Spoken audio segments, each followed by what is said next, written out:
Jared, before you leave, our family would like to present this picture of Andrew, if we can get a shot of it. Can you guys get a shot of Andrew? Where's the camera? Yo. Right here. This is, Andrew was diagnosed with non-Hodgkin's lymphoma in January '03, and January 20th, and he was, he relapsed 4 months after he was in remission. And I'm going to present this to Jared. Jared, that's for you.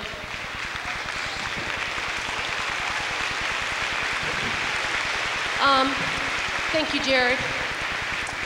You know, it's a great honor for me to be here. I spoke to the group a couple weeks ago. There was about 1,000 of you there, and it was just such a great honor to speak to you guys. I told you a little bit about Andrew's bio and things like that.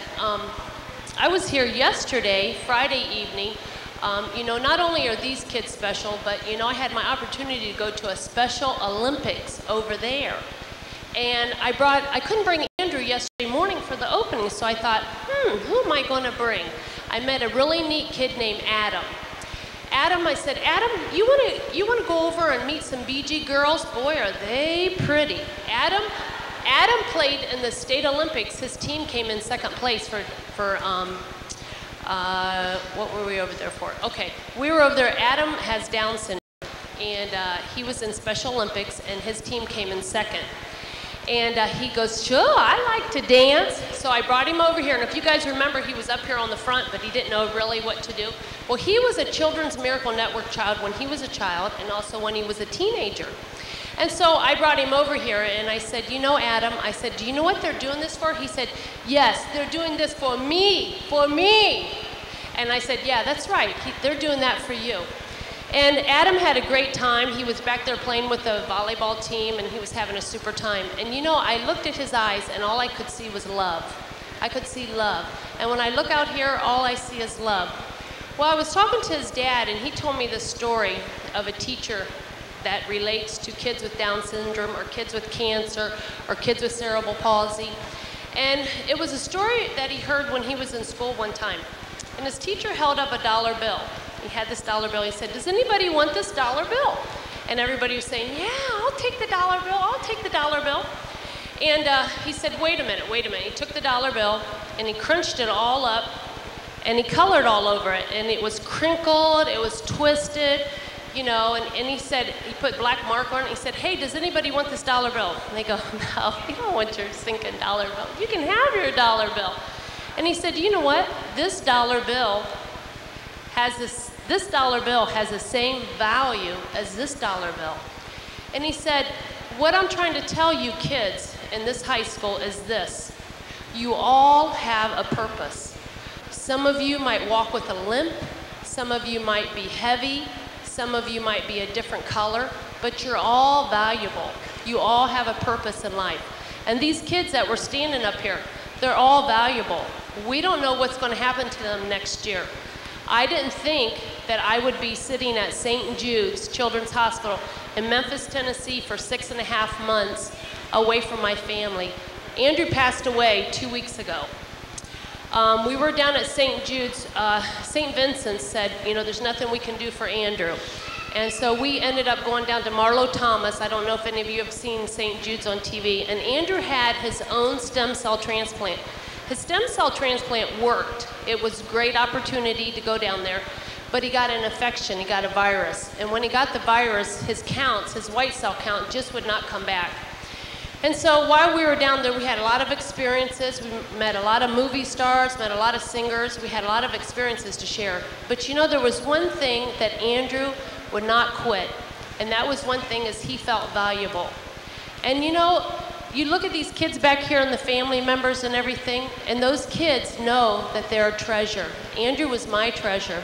And some of the things I want to leave with you is this. You guys are all valuable. You know, you're valuable to each other. Some of you are tired.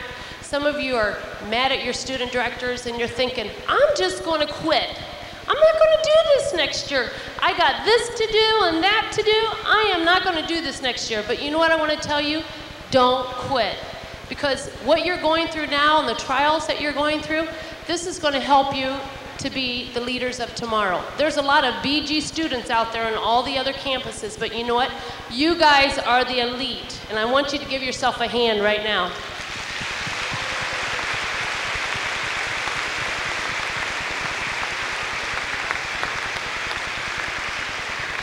You know, there was a saying that I said when I was speaking to the 1,000 students a couple weeks ago. We blew Andrew's picture up really big.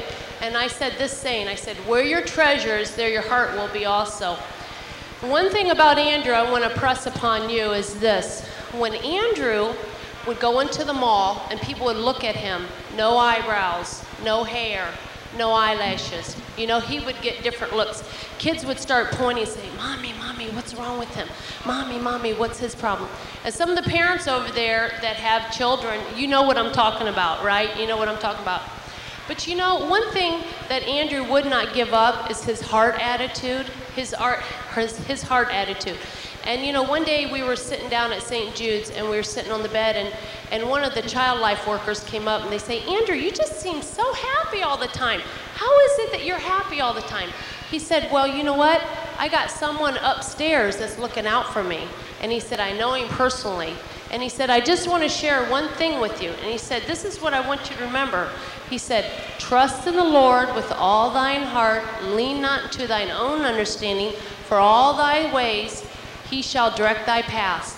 And that's one thing one thought I want to leave with you is when, you know, you have trials, you have temptations, don't let those kind of things get you down, because there's a higher supreme being that's looking out for us. And you know, he said to love thy neighbor as thyself, and you guys truly love your neighbors. You know, at the very end, we came back here and we were here for a month.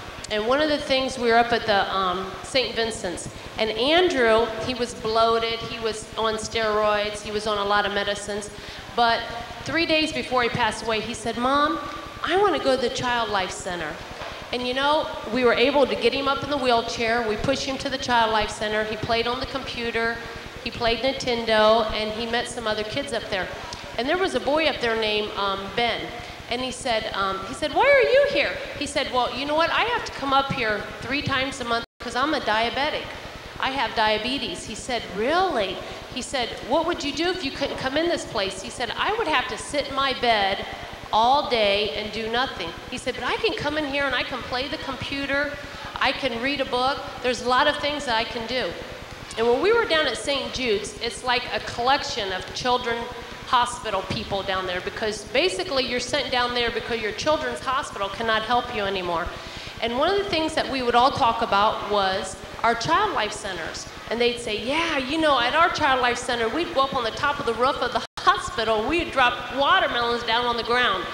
And when we were at St. Jude's, we were telling these child life directors about everything that we got to do at our own children's hospitals. And they were like, really? And when we were down at St. Jude's, they didn't have any computers on the floor for the kids. And that's one thing that I ended up doing, is meeting with like a nursing director and nursing people and trying to get computers for the kids.